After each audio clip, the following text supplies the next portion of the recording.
Vamos a tratar el tema del plano frontal. Ya habíamos visto el plano sagital, ahora vamos a tocar el tema del plano frontal.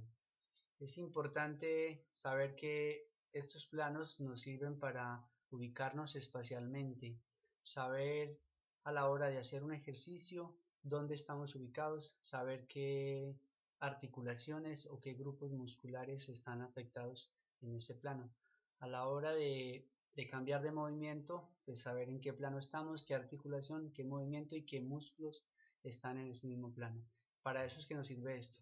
Por eso hay que trabajar bastante el tema de saber de qué se trata esto de los planos y los movimientos que lo afectan o los movimientos que están acompañados o que se realizan en estos planos.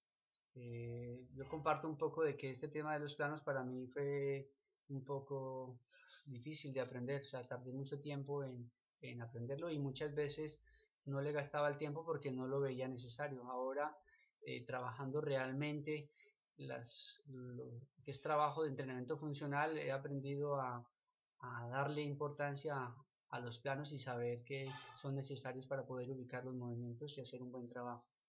Bueno, pues aquí vamos a analizar el plano frontal.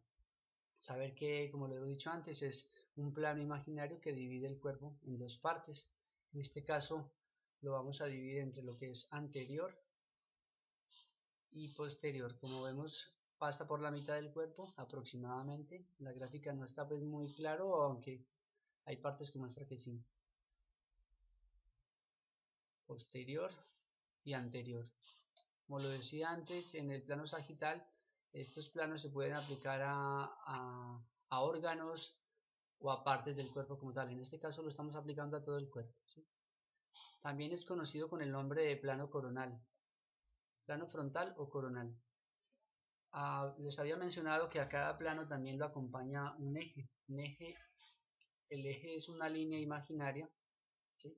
Una línea imaginaria que nos ayuda a identificar de dónde nacen los movimientos o qué ejes acompañan a cada movimiento, ¿sí? Es un poco, digamos, los ejes se ubican siempre cerca del origen del movimiento. En este caso lo vamos a analizar un poco más, ¿sí? Vamos a verlo acá en estas gráficas cómo nos afectan. En este caso vamos a analizarlo con el hombro, ¿sí? Como a la hora de hacer una abducción vemos los ejes que tiene ahí. Estos ejes se llaman anteroposteriores, o sea, en este caso los ejes que acompañan al plano frontal es el eje anteroposterior. En este caso vemos el eje de cada hombro. Como lo podemos ver, está cerca donde se origina el movimiento, ¿sí? El eje está justo acá, donde está la articulación del hombro, como lo vemos ahí, ¿sí? En este caso lo vamos a analizar con la cadera, también en el movimiento de abducción, ¿sí? Y de aducción. En el caso de la columna cambia un poco. En la columna, en los movimientos de inclinaciones laterales hacia la derecha o hacia la izquierda, los ejes no están propiamente donde se inicia el movimiento, básicamente están como a la mitad.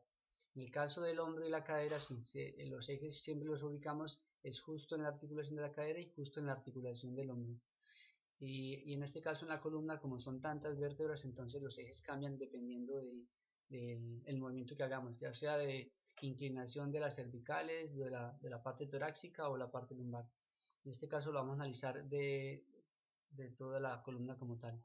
Entonces vemos un eje más o menos central, que el movimiento mayor se da a nivel de la zona lumbar, ¿sí? Movimiento de inclinación lateral y un regreso hacia el centro, ¿sí? Aquí solamente lo voy a mostrar de un solo lado y pues ya sabemos que al otro lado sería igual. Bueno, esto es un poco, digamos, lo que tiene que ver con el tema de los ejes y de los movimientos. Tener en cuenta que estos temas los estamos tocando para poder luego seguir adelante con lo que es la valoración luego de cada rango de movimiento de esas articulaciones. En este momento identificar los planos, saber de qué se trata y luego poder identificar los movimientos como lo hemos visto, como lo hemos estado viendo. Los movimientos de flexión, extensión en el plano sagital y en este caso del plano frontal los movimientos de abducción, abducción de cadera y en el caso y en el caso de abducción y aducción en el caso de la cadera y el hombro, y los de inclinación lateral de la columna. No siendo más, pues entonces nos veremos luego.